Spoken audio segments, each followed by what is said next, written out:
What is up, Knicks fans? Welcome back to another episode of Fireside Knicks with your host, Dylan Backer. We hope everybody had a very good Christmas holiday, if you in fact celebrate. But yesterday, the New York Knicks on Christmas Day gave us an absolute thriller, winning against the San Antonio Spurs by a score of 117 to 114, an epic duel between Victor Wembanyama and Mikal Bridges. I don't think we expected Mikal Bridges to be that guy, but he was yesterday.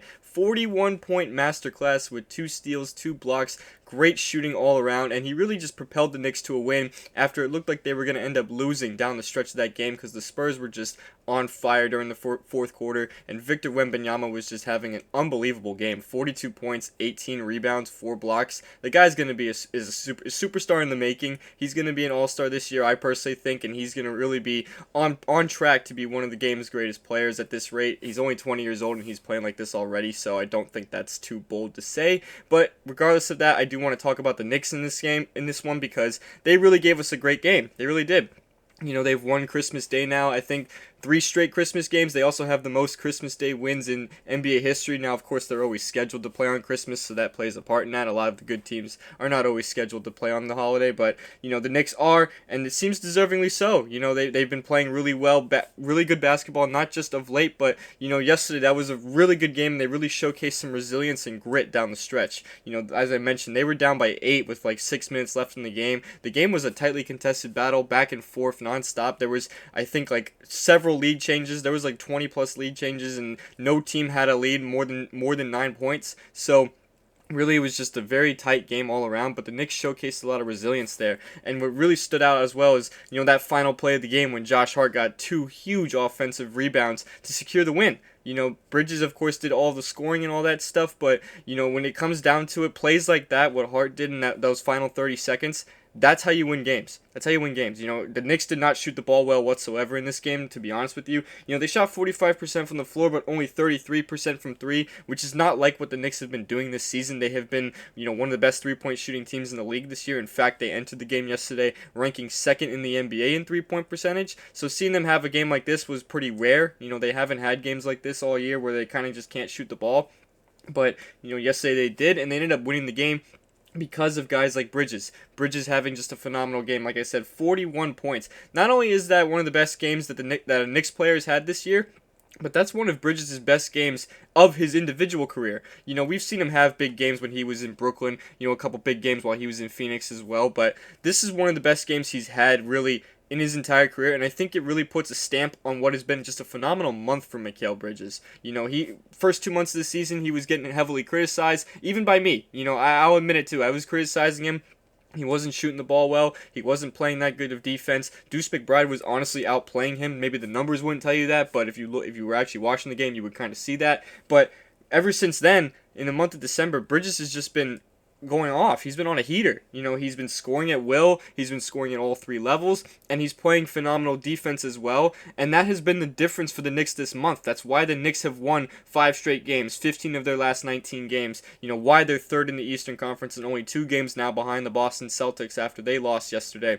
You know, this is why that they're playing as well, because Bridges is the guy that has become, you know, he's kind of becoming that player that we traded for. He's becoming that, you know, two-way wing where we expect him to be shooting the ball well while also playing great defense. He's doing that. That's exactly what we want from him. We're getting that, like, hybrid version of him that we were, you know, anticipating. The hybrid, by that I mean, like, you know, the version that he was in Phoenix and a mix of the version that he was in Brooklyn where he was the top option. Of course, we don't want him to be, you know, the number 1 scoring option on this team when you have Jalen Brunson and Karl-Anthony Towns. But Jalen Brunson struggled again yesterday. You know, he wasn't shooting the ball well. He's kind of been in a shooting slump of late. Karl-Anthony Towns didn't have the best of games. He didn't have the worst of games either, but it wasn't, you know, the type of games we've been seeing from Towns this year. But regardless of that, Bridges saved the day for them, and that's what really comes down to having a deep team, and he's a big difference maker for this team. You know, when he wasn't playing well, the team wasn't playing well. I mean, they started the year 5-6. They were, you know, playing horrific defense, and they were also, you know, just having those rough nights where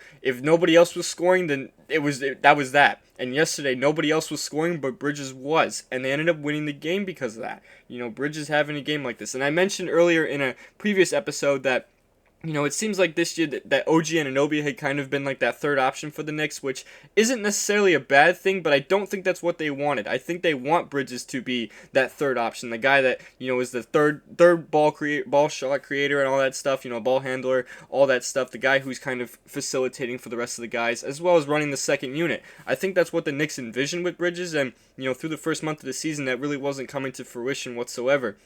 But ever since November passed by and we were into December, Bridges has just been phenomenal on both ends of the floor. I seen he's shooting like 47% from three during this month of December. He's also got the highest true shooting percentage in the month of December in the NBA. He's also up there in plus minus in the entire NBA this month. He's really just been an all-around great player in the month of December. Obviously, he's not going to end up winning like player of the month because he's not averaging 30 points. He's averaging like 21 points in this month. And you know how the people who vote for that stuff work. They don't look at the deeper stats that I'm telling you about. They're looking at the baseline stats, which I get it. Whatever it is what it is. I don't really care about monthly awards. I want a championship, of course. I think everyone here will agree with me on that. But regardless of that, I'm just really happy that the Knicks ended up winning the game yesterday because we talked about it we talked about it in a previous episode coming into this game against San Antonio. This is kind of the game that's been thrown into the mix of a bunch of easier games for the Knicks. It's a very light schedule to close out the calendar year. They played the Pelicans and then they played the Raptors. Then you had this game yesterday against San Antonio. Then you have the Orlando Magic up next, who are missing their four best players. So really you have a very big advantage there despite them being a winning team. And also you get the Washington Wizards twice to close out the year, and then the Utah Jazz after that. That's a very light schedule. As a matter of fact, they should not lose another game the rest of 2024. They shouldn't. But as we all know, they very well could. I'm not going to act like that they're going to win every single game, but I do think they should because I do think the Knicks are much better than their opponents in the remainder of the calendar year. But with that being said, I think if Bridges just keeps playing like this, then I don't really know how you're going to stop this Knicks team. I don't. Yesterday, Victor Wembanyama had the game of his life. I mean, the last time we played San Antonio, he did the same stuff. Wembanyama had 40 points and 20 rebounds last year when we played them, the same game that Jalen Brunson had 61 points, and we ended up losing that game. So we didn't really get to talk about that 61-point game because it came in a loss. And, yesterday Wemby had, again, one of the games of his life, as I said, 42 points, 18 rebounds, 4 blocks. He's leading the league in blocks. He's averaging 25 points per game, over 10 rebounds as well.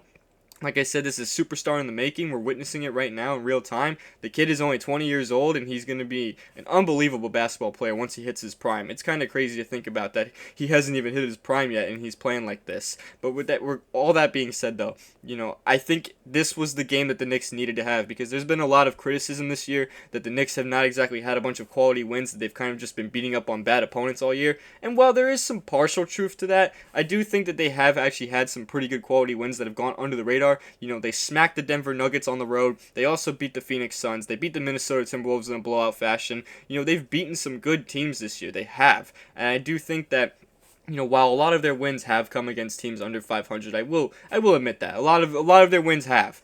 But they have beaten some good teams, and we've seen what they can do. And honestly, too, if a good team is blowing out a bad team, I think that should also be a good thing. We shouldn't be looking at that going, oh, well, they're playing a bad team. No, a good team is supposed to beat up on a bad team. That is what they're supposed to do. They're supposed to take care of business. Yes, they've also had some nail-biters against bad teams, which I don't want them to have. They had that nail-biter against Brooklyn where Brunson had to hit a game winner and save the day after they blew a huge lead. They also had that nail-biter in Charlotte where they almost lost to a Charlotte Hornets team that was basically Brandon Miller and a bunch of G League players. But regardless of that, they have found their way to kind of find a way to win. That's really all I care about.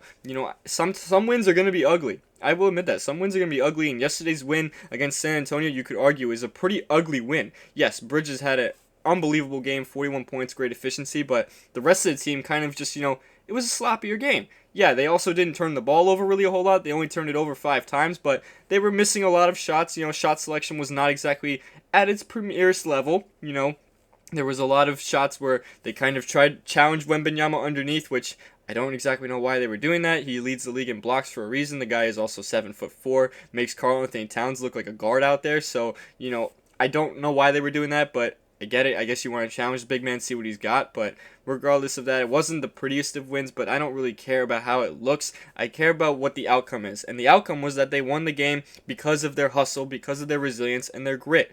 that's what a Tom Thibodeau-led team should be doing, and I think that the way that they are playing this year, where all these guys are hustling and playing really hard on both ends of the floor, that's a product of the coach. And Tom Thibodeau deserves a lot of credit for that. There are still people who don't exactly, believe in Tom Thibodeau, believe that he can kind of be that coach that can lead us to the promised land. And while the jury is kind of still out on that because the Knicks have yet to make it past the second round since in the Tom Thibodeau era, I do think that Tibbs is kind of the guy. I think we can kind of trust him a little bit here. I think we need to kind of see what we can get from him, because this is the best team that Thibodeau has had really ever, honestly, in his entire coaching career. And I do think we need to kind of see how it plays out, because a lot of the guys on this team, pretty much everybody on this team actually, these guys are like the perfect guys for Tom Thibodeau. They are. Josh Hart with all the hustling he does, and Mikal Bridges with the phenomenal two-way abilities, OG Anunoby with the phenomenal defense, Jalen Brunson with the workhorse mentality, and Karl-Anthony Towns, a guy that Thibodeau had coached previously. These are guys that Tom Thibodeau likes. These guys. These are guys that also that the players like. The players like Tom Thibodeau. It's not like, it's just like a one-sided thing. No, it's mutual respect for each other. And I do think that is a huge part of why they've been so successful this year, why they've been successful in the past. But, I think that the guys just kind of sticking together, trying to get chemistry going, because, of course, the first few games of the season were, rough on the chemistry side. They looked like they kind of weren't exactly used to playing with each other, which I think we should have all expected that. I don't, if anyone really thought that, coming into opening night that they were just going to blow the Celtics out on their home floor on ring night was going to happen, I don't know what to tell you, because it's a brand new team. You have to give them time to get used to each other and kind of gel. And now we're seeing them really do that. We're seeing them get used to each other. We're seeing them gel. And I think we're really, really seeing what this team is capable of. I don't even think we're at the final product yet. I don't even think they have fully gelled or fully meshed yet. I think it's going to take a full season for that to happen. There's going to be more nights where they don't look so good on the floor. There's going to be nights where either they can't shoot, or they're turning the ball over a lot, or there's miscommunication on offense, bad defense as well. There's going to be nights like that. It's going to happen. I'm fully expecting it. I'm prepared for it. At the end of the day, it's part of the ups and downs of a long season. Right now, the Knicks are riding on a very big high, and I'm hoping that they can continue that trend for as long as possible, but as we all know, an NBA season is very long, so it's not always possible. But right now, the Knicks are playing phenomenal. I think they deserve a lot of credit. I don't think they're getting enough credit as well. I think a lot of people are kind of waiting to see when exactly they're going to fail, which I don't really understand why. I think the Knicks are really in a good spot right now. I think they have a ton of talent. I think last night kind of proved how much depth they actually have, because, Mikal Bridges going off for 41. You realistically have 4 or 5 guys on your team that can go off for 30 plus any given night. OG Anunoby has done it more than once this season. Karl-Anthony Towns is doing it on a regular basis, as well as Jalen Brunson. And now Mikal Bridges is joining in on it. This is his now second 30-plus point game this month. He also had 29 points against the Timberwolves as well. So, he's really getting into his own groove as well. And when these guys are playing like this, I don't know how you stop them. I don't. Because if you look at years past, when Jalen Brunson was off the floor, this team struggled. They struggled to score. They couldn't really do anything because they didn't have, that other option to kind of really just go off. Yeah, they had Julius Randle in the past, but I don't think we really expect Julius Randle to do that on a regular basis. I don't think we ever did that. At the same time, yes, he was an all-star, great player, all that stuff, but look at the team around Brunson now. You have guys that have established themselves as guys that can kind of take over games whenever they want to. Mikal Bridges doing his thing. OG Anunoby taking the offensive leap is a huge, huge step as well. That's huge for the Knicks. When we brought in Anunoby, we expected him to kind of, help out the defense and provide maybe like 14 points per game or something like that, which I would have been perfectly happy with. Don't get me wrong, I would be perfectly happy with that. I would even be happy if he was averaging just 10 points with the defense that Anunoby provides. But regardless of that, he provides all that, and then you have Josh Hart doing pretty much all the little stuff and kind of giving you a little bit of everything, and then Karl-Anthony Towns taking another leap this year, playing like an MVP candidate, having the best season of his individual career. Towns has of course been a fantastic player throughout his career, but this is easily the best season he's ever had. I don't think anyone will really, debate that either. Leading the league in rebounding. I didn't realize he was that good of a rebounder. His passing has also taken a step forward. And his scoring has just been off the charts all year, of course. So when they're playing like this, and when they have all these guys, really meshing well together, and they're able to coexist like this, they're going to be tough to stop. of course, there's still a long season ahead of us. We still got another 52 more games to play, and we still have a whole postseason ahead of us, once we reach April and stuff. So we got a ways to go for this one. But I think really yesterday in the Christmas Day game, the Knicks kind of put a statement that they are legit, that they are for real, that they are a very serious threat in the Eastern Conference to the Boston Celtics and the Cleveland Cavaliers as well. Now, unfortunately, we won't be able to see the Knicks play either of those two teams until February, because they don't play the Celtics until February 8th, and then they don't play the Cavaliers again until February 21st. And, of course, the Knicks lost each of their one respective games against both those teams. So, the jury's still kind of out on where exactly they rank in the Eastern Conference. But I do think they rank pretty highly. I think they deserve to be ranked pretty highly. And I do think that right now we're seeing them really kind of get into a groove. And we're kind of seeing a preview of what their full form could look like.